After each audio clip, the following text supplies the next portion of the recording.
రంగారెడ్డి జిల్లాలో ఘోర రోడ్డు ప్రమాదం జరిగింది. చేవెళ్ల మండలం మీర్జాగూడ దగ్గర ఆర్టీసీ బస్సు టిప్పరు లారీ రెండు ఢీకొన్నాయి. ప్రమాదంలో టిప్పర్ డ్రైవర్ ఆర్టీసీ డ్రైవర్లు ఇద్దరు కూడా చనిపోయినరు. తీవ్రంగా గాయపడ్డ ప్రయాణికులను హాస్పిటల్కు తరలించిండ్రు. మృతుల సంఖ్య ఇంకా పెరిగే అవకాశం ఉంది. బస్సు టిప్పర్ మధ్య ఇరుక్కుపోయిన ప్రయాణికులను బయటికి తీసేందుకు పోలీసులు ప్రయత్నిస్తున్నారు. ప్రమాద సమయంలో బస్సులో మొత్తం 70 మంది ప్రయాణికులు ఉన్నారు. రోడ్డు ప్రమాదంతో చేవెళ్ల వికారాబాద్ మార్గంలో ట్రాఫిక్ భారీగా జామ్ అయింది.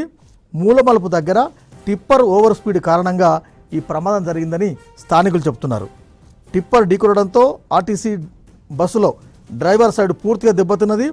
తాండూరు నుంచి హైదరాబాద్కి ఆర్టీసీ బస్సు వెళ్తుండగా ఈ ప్రమాదం జరిగింది. ఇంకా మృతుల సంఖ్య పెరిగే అవకాశం ఉంది.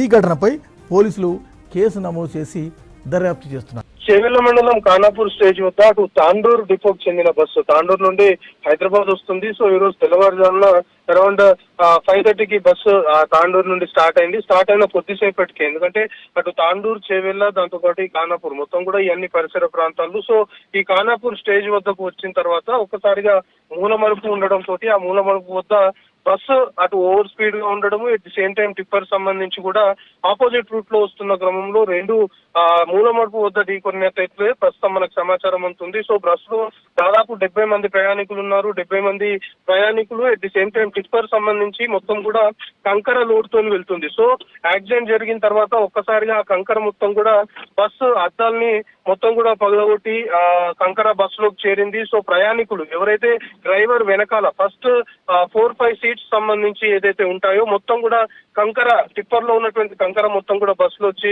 పడడం తోటి ప్రయాణికులు అంటే మహిళలు, దాంతోపాటు పురుషులు, ప్రయాణికులు మొత్తం కూడా కంకరలో చిక్కున్న సిచ్యువేషన్. సో వెంటనే పోలీసులకు సమాచారం అందించారు స్థానికులు. ఆ రూట్ గుండా, ఎందుకంటే తాండూరు నుండి హైదరాబాద్ ప్రధాన రహదారి అది. సో రెగ్యులర్ గా ఇక్కడ రాకపోకలు జరుగుతుంటాయి. సో తెల్లవారుజామున జరిగినప్పటికీ కూడా చాలా మంది వాహనదారులు అటుగా వెళ్తున్న వారు ప్రమాదాన్ని గ్రహించి వెంటనే పోలీసులకు సమాచారం అందించారు. ప్రస్తుతం పోలీసులు కూడా సహాయక చర్యలు చేపడుతున్న సిచ్యువేషన్ స్టేజ్ వద్ద నెలకొంది. ప్రస్తుతం మనకు అందుతున్న ఇన్ఫర్మేషన్ బట్టి పోలీసుల నుండి మనకు ప్రస్తుతం అయితే ఇద్దరు మృతి చెందారు. సో ఇంకా మృతుల సంఖ్య పెరిగే అవకాశం కూడా ఉంది అనే వాదనలు తెరపైకి వస్తున్నాయి.